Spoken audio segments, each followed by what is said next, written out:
Dağlar seni delik delik delerim, delerim.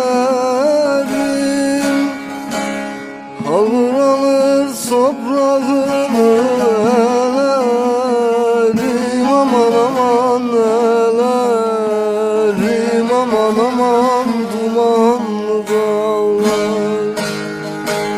Havur alır toprağını elerim, aman aman elerim, aman aman dumanlı dağlar. Sen bir kara koyun, ben de bir kuzu, bir kuzu. Sen döndükçe ardı sıram elerim, aman aman elerim, aman aman dumanlı dağlar. Sen döndükçe ardı sıram elerim, aman aman melerim, aman aman dumanlı dağlar.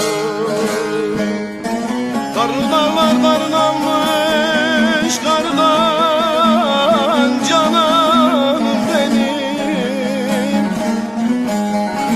Kaç gündür de küsülüyem yardan.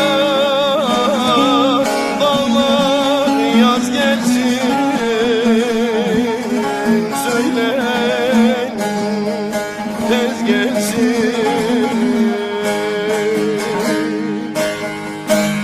Dağlar senin ne karanlık ardın